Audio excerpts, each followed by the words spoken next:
Alhamdulillah, alhamdulillahilladzi an'amana bin ni'matil istiqlal min biladina Indonesia. Asyhadu an la ilaha illallah wa asyhadu anna Muhammadan abduhu wa rasuluh iqraran bihi wa tauhida. Allahumma salli ala Sayyidina Muhammad wa ala alihi wa sahbihi wasallim tasliman mazida. Qala Allah Ta'ala fil Qur'anil Karim, a'udzu billahi minasy syaithanir rajim. Bismillahirrahmanirrahim. Wa in tubdu shadaqati fa ni'ma hiya wa in tukhfuha wa tu'tuhal fuqara fa huwa khairul lakum wa yukaffir ankum sayiatikum wallahu bima ta'maluna khabir. Hadirin yang dirahmati Allah Subhanahu wa taala, sepatutnya kita harus selalu bersyukur pada Allah Subhanahu wa taala atas berbagai karunia dan nikmat yang telah dilimpahkan kepada kita sekalian. Di antara nikmat yang besar yang Allah karuniakan adalah nikmat kemerdekaan yang Allah berikan kepada bangsa Indonesia. Karena dengan nikmat itu kemudian kita bisa melaksanakan ibadah dengan sempurna.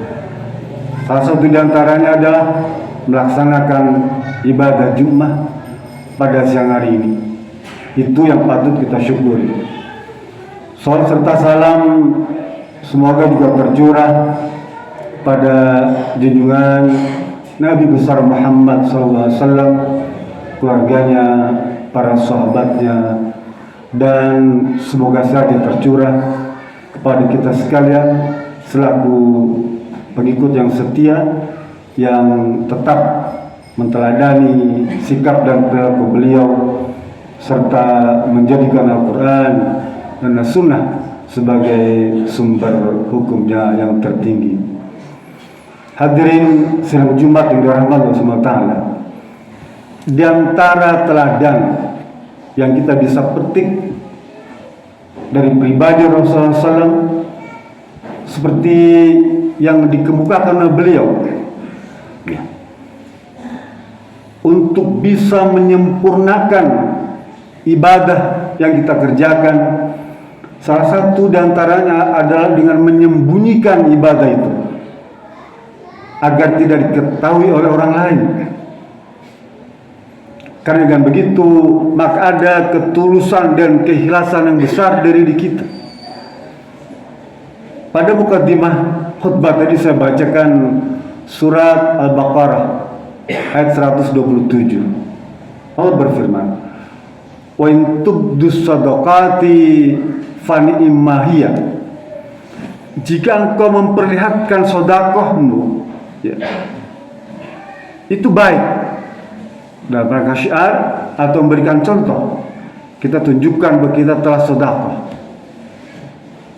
LKM telah mengumumkan sedekah si fulan sekian, si fulan sekian, itu baik. Tapi kata Allah Subhanahu wa taala, wa in tuhfuha wa tu'tuhal fuqara fakana khairul lakum. Tapi jika engkau menyembunyikan sedekahmu itu, zakatmu itu, infakmu itu, dan memberikannya kepada fakir miskin, maka itu jauh lebih baik. Bukan hanya itu, Allah tambahkan lagi, wa yukaffir ankum sayiatikum. Allah ampunkan, Allah maafkan, Allah hapus semua kesalahan kalian oleh sebab kita menyembunyikan amal ibadah kita. Dan gak usah khawatir, kata Allah, sekalipun amal itu tidak diketahui oleh DKM, tidak diketahui oleh tetangga kita, bahkan tidak diketahui oleh istri kita, anak kita, tapi Allah mencatat, memperhatikan. Wallahu bima ta'maluna khabir. Sesungguhnya Allah selalu mengawasi, memperhatikan, mencatat semua amalan kita, sekalipun tersembunyi. Dulu di zaman para tabi'in, ada seorang cicitnya Rasulullah SAW yang bernama Ali bin Husain bin Ali bin Abi Thalib. Ketika dia wafat, para sahabat kaget ketika memandikan jenazahnya. Di tubuhnya, di punggungnya ada bekas lebam, ya, bekas seperti orang memanggul benda, ada keloid kalau bahasa kedokterannya itu, ada bekas pada tubuhnya itu. Para sahabat juga bingung, kenapa cicit Rasulullah ada seorang bangsawan Syarif, ya, tapi kenapa di pundaknya itu ada bekas luka, bekas lebam? Kemudian tiba-tiba ada sekumpulan orang kampung, ya, memberitahukan bahwa hari itu ternyata tidak ada kiriman, tidak ada santunan, karena masyarakat kota Madinah setiap pagi itu di depan rumahnya sudah ada gandum 1 karung, Pak. Ya, setiap pagi itu, untuk makan hari itu. Setiap pagi, jadi setelah subuh itu sudah tersedia di depan rumahnya itu ada gandum. Ada sekitar 100 keluarga. Tapi di hari kewafatannya Ali bin Husain bin Ali bin Abi Thalib, gandum itu tidak ada. Lalu tahulah masyarakat bahwa ternyata yang mengirimkan selama ini, yang mereka tidak tahu siapa yang mengantarkan gandum itu di depan pintu rumahnya, baru mereka tahu kalau begitu yang mengantarkan gandum untuk hidup kami ada Ali bin Husain bin Ali bin Abi Thalib, cicit Rasulullah SAW. Karena tidak ada satupun masyarakat Madinah yang tidak tahu. Karena Rasul pernah menjanjikan orang-orang yang menyembunyikan amalnya, dia menjadi salah satu orang yang akan mendapatkan perlindungan di hari tidak ada lagi perlindungan.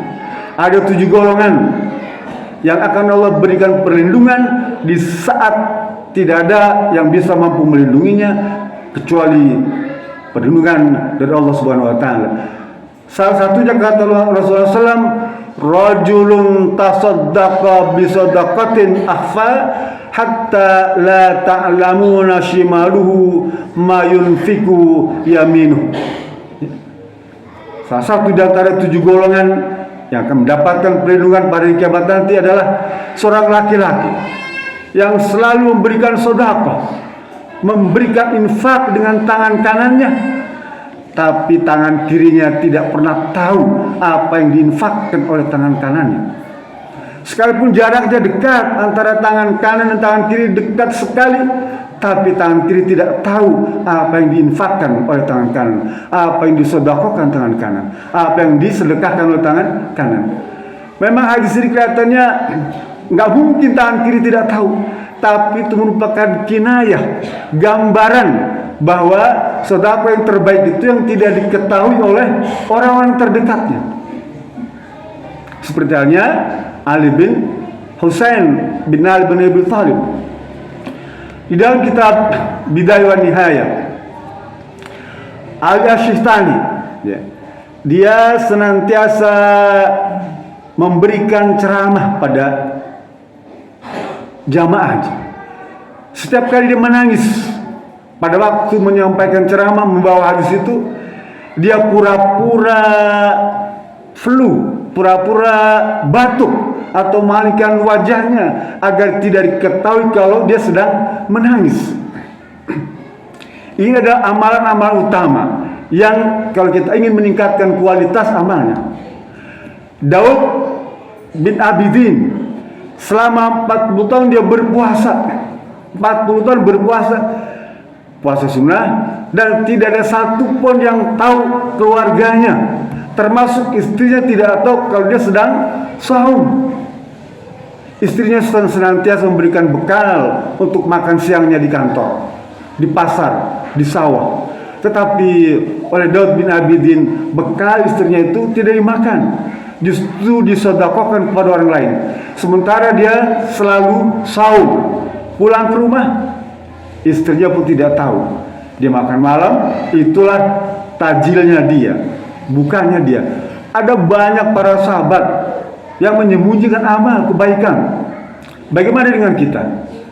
Kita justru kadang-kadang gatel kalau tidak men-share apa kegiatan kita hari ini. Kalau kita pergi haji, umrah, rasanya kurang enak kalau kita tidak share ke kampung halaman bahwa kita sedang melaksanakan tawaf, melaksanakan sa'i, melaksanakan tahallul di depan Ka'bah. Kita share ibadah kita tuh, kampung halaman kita, ke grup kita. Berbeda dengan para sahabat, mereka sembunyikan, sementara kita selalu mempublikasikannya. Tidakkah kita khawatir kalau amal ibadah kita yang kita pertontonkan itu akan mengurangi nilai keikhlasan kita kepada Allah Subhanahu wa taala?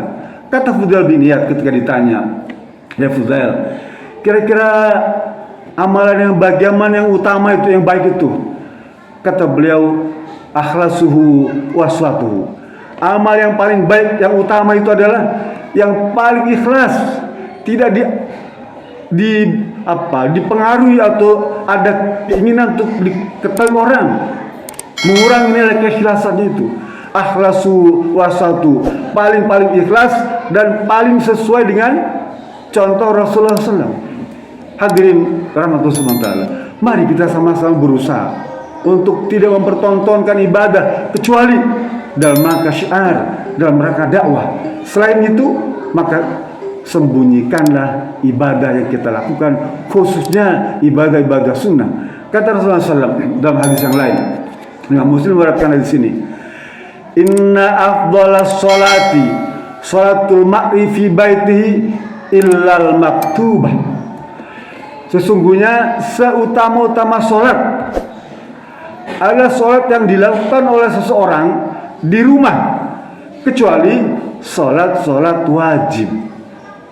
Hanya memang persoalannya kadang-kadang kalau kita sholat sunnah di rumah itu nggak kekejar sholat wajibnya di masjid karena jaraknya jauh, atau kita ketinggalan karena di masjid kita pada umumnya tempo menunggu antar azan qomat itu sebentar, sehingga tidak keburu kalau kita sholat sunnahnya di rumah terpaksa harus ke masjid.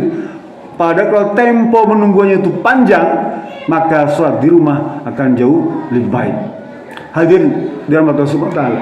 Jadi pentingnya kita menjaga amal kita agar kita tidak pertontonkan dalam rangka riya yang akan mengurangi ketulusan dan keikhlasan kita.